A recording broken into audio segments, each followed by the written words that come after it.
Assalamualaikum my YouTube family. Welcome to the channel the Dr. Coco Education. हमारा subject है physics और हम start करते हैं यूनिट नंबर 1 से, जिसका नेम है फिज़िकल क्वांटिटीज़ एंड मेजरमेंट्स। इसमें सबसे पहले हम बात करते हैं कि फ़िज़िक्स क्या है। Physics is basically a branch of science. जैसा कि आपको पता है कि जब से इंसान पैदा हुआ है तब से वो किसी नए से नए नेचर के वंडर्स के बारे में इंस्पायर है। वो हमेशा जो है वो नेचर के सीक्रेट्स को, उनको ट्रूथ एंड रियलिटी को जानने के बारे में क्यूरियस रहा है। और वो उसने डिफरेंट फिनोमिनाज जो हैं वो हमारे सामने साइंटिस्ट जैसे हैं वो डिफरेंट फिनोमिनाज को ऑब्ज़र्व करते हैं और उन फिनोमिनाज को फिर आंसर करने की विद लॉजिकल रीजनिंग आंसर करने की कोशिश करते हैं। अब बेसिकली जब हम बात करते हैं फ़िज़िक्स की, तो फ़िज़िक्स जैसा कि मैंने बताया कि ब्रांच है साइंस की। इट मीन्स कि हमें सबसे पहले बताना चाहिए कि साइंस क्या है। तो in terms of physics basically science is the knowledge gained through observation and experiments is called science. Science क्या है? ऐसा नॉलेज जो हम पहले चीज़ों को ऑब्ज़र्व करते हैं, फिर उन ऑब्जर्वेशंस की बेस पे हम एक्सपेरिमेंट्स करते हैं और जो हमारे पास नॉलेज आता है, जो रिज़ल्ट आता है, उसको हम बोलते हैं साइंस। अब द वर्ड साइंस जो है वो डिराइव किया गया है लेटिन वर्ड में, जिसका जो वर्ड लेटिन में है उसमें क्या, उसको हम उस सेंस में बोलते हैं सेंशिया, जिसका मतलब है नॉलेज। अब 18वीं सदी तक हमारे पास क्या था कि हम सारे के सारी फ़िलासफ़ीज़ को, सारे के सारे नॉलेज को हम एक सब्जेक्ट के अंडर जो है वो हम स्टडी कर रहे होते थे, जिसका नाम था नेचुरल फ़िलासफ़ी। बट जैसे जैसे हमारे पास नॉलेज इंक्रीज़ होता गया, इसको हमने दो ब्रांचेस में, दो स्ट्रीम्स में डिवाइड कर दिया गया। एक है फिज़िकल साइंसेज, दूसरी है बायोलॉजिकल साइंसेज। फिज़िकल साइंसेज नाम से पता चल रहा है, physical means non living things. तो ऐसी ब्रांच जिसमें हम नॉन लिविंग थिंग्स को स्टडी करते हैं उसको हम बोलते हैं फिज़िकल साइंसेज। और ऐसी ब्रांच जिसमें हम लिविंग थिंग्स को स्टडी करते हैं उसको हम बोलते हैं बायोलॉजिकल साइंसेज। अब जो मेजरमेंट्स हैं वो सिर्फ साइंस तक कन्फाइंड नहीं है, बल्कि ये हमारी ज़िंदगी का एक हिस्सा है। अब इसके लिए डिफरेंट मेथड्स जो हैं, डिफरेंट मेजरमेंट्स के मेथड जो हैं वो डिफ़ाइन किए गए, डिफरेंट साइंटिस्ट ने इन पे काम किया। अब हम बात करते हैं फ़िज़िक्स की।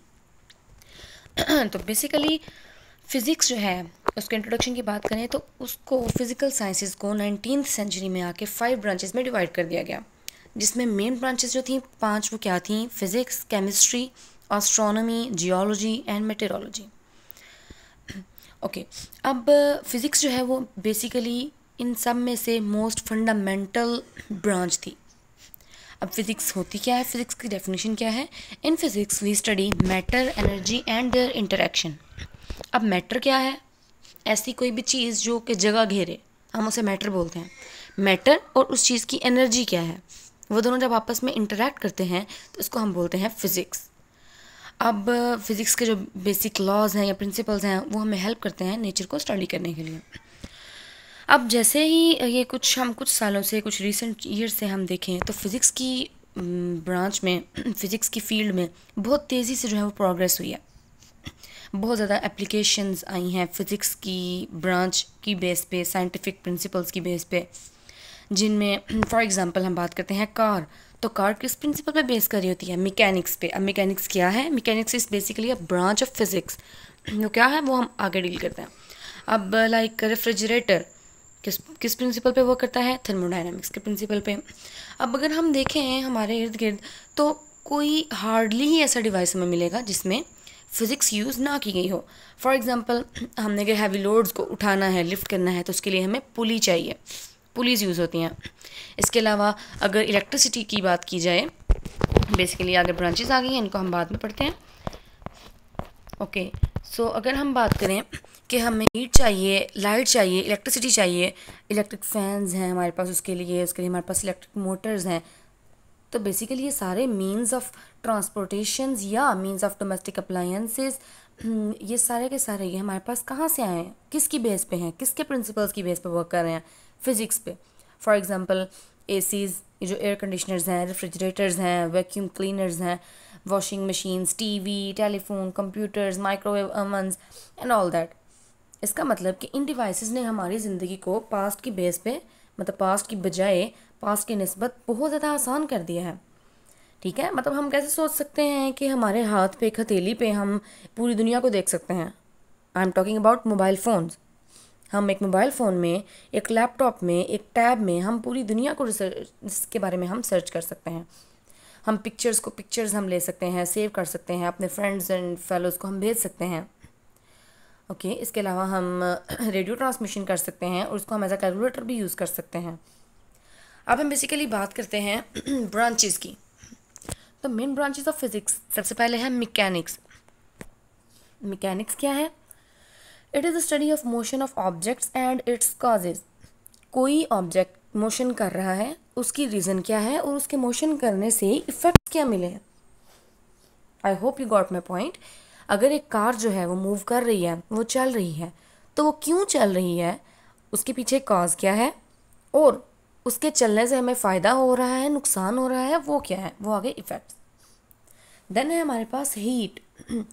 It deals with the nature of heat, modes of transfer and effects of heat. Heat किस किस्म की है? चूल्हे की है, हीटर की है। उसके अलावा हम बात करते हैं मोड्स ऑफ ट्रांसफ़र, हम तक हीट किस तरह पहुंच रही है। डायरेक्ट हीट हो रही है हमें या through some pads, from heating pads होते हैं। अदरवाइज़ हमारे पास हम उसकी हीटर की बात करें तो वहाँ से हम डायरेक्ट हीट उस तरह ले रहे हैं या हम चूल्हे से हीट ले रहे हैं। ये आ गया modes of transfer.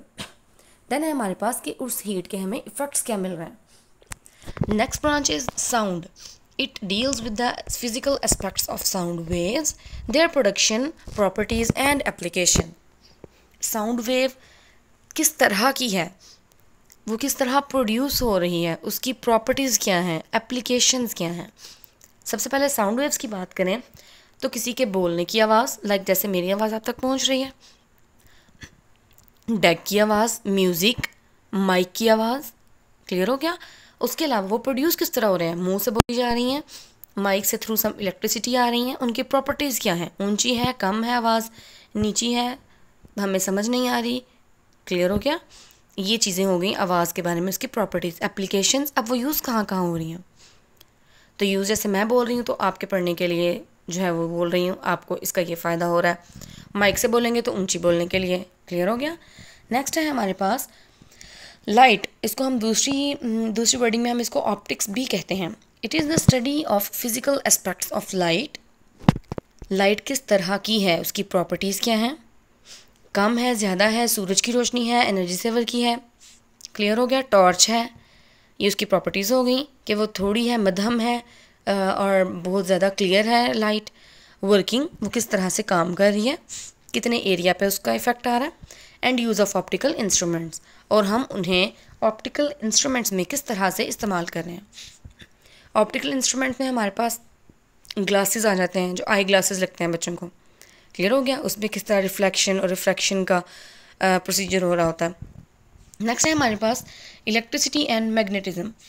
It is the study of charges at rest and in motion. Basically electricity की जब हम बात करते हैं तो हम बात करते हैं charges in rest, charges at rest, और मैग्नेटिज्म की भी जब साथ बात आती है तो हम कहते हैं and in motion, there effects and their relationship with magnetism. Basically आपको पता है कि इलेक्ट्रिसिटी जो है वो कैसे वर्क करती है। जब चार्जेस पहले रुके हुए हों तो हमारे पास लाइट नहीं होगी, लेकिन जैसे वो मोशन में आएंगे तो हमारे पास इलेक्ट्रिसिटी जो करंट है वो फ्लो करना शुरू कर देती है। ठीक हो गया? अब फिर है हम उसका इफ़ेक्ट देखते हैं कि वो किस तरह की लाइट है और सॉरी किस तरह की इलेक्ट्रिसिटी है और वो उसके इफ़ेक्ट्स क्या आ रहे हैं। हम उससे कौन सी चीज़, कौन सी अप्लायंसेस हम उसकी बेस पे चला रहे हैं। देन है द रिलेशनशिप विद मैग्नेटिज्म, और मैग्नेटिज्म के साथ उसका रिलेशनशिप क्या है। नेक्स्ट है हमारे पास branch atomic physics. Atomic physics is basically based on the structure and properties of atoms. Atom का स्ट्रक्चर क्या है और उसकी प्रॉपर्टीज़ क्या हैं, किस किस चीज़ से मिलकर एटम बना है। Nuclear physics, it deals with the properties and behaviour of nuclei and particles with in the nuclei. अब आपको पता है कि न्यूक्लियाई के अंदर, एक न्यूक्लियस के अंदर कौन कौन से पार्टिकल्स होते हैं, इलेक्ट्रॉन्स, प्रोटॉन्स, न्यूट्रॉन्स, ये सारा आपने पढ़ा हुआ है ऑलरेडी। ठीक है? अदरवाइज़ आप इसको केमिस्ट्री में भी इसको डिटेल से पढ़ेंगे। तो न्यूक्लियस की प्रॉपर्टीज़ क्या हैं और वो बिहेवियर उनका कैसा है। देन है हमारे पास प्लाज्मा फिज़िक्स। आपने आज तक यही पढ़ा होगा कि प्लाज्मा जो मैटर है उसकी 3 स्टेट्स हैं, उसमें सबसे पहले लिक्विड, गैस और सॉलिड। लिक्विड, सॉलिड, गैस, आपने ये तीनों पढ़ी हुई हैं। लेकिन अब आप देखेंगे कि इसकी एक और ब्रांच भी है जिसको हम बोलते हैं plasma. Basically it is a fourth state of matter. और इसमें होता क्या है, ये मैटर की आयोनिक स्टेट होती है। ठीक हो गया। लिक्विड में लिक्विड होता है ना, सॉलिड में सॉलिड होता है, गैस में गैशियस फॉर्म में होता है मटेरियल हमारे पास, मैटर। लेकिन प्लाज्मा जो है वो बेसिकली है आयनिक स्टेट ऑफ मैटर। देन हमारे पास लास्ट ब्रांच है geophysics. It is the internal study of the internal structure of earth. Basically ये किस चीज़ की स्टडी है, अर्थ के इंटरनल स्ट्रक्चर की स्टडी है। क्लियर हो गया। तो ये हमारे पास इंट्रोडक्शन था और फिज़िक्स का इंट्रोडक्शन था, और हमने इसकी ब्रांचेस के बारे में डिटेल से पढ़ लिया।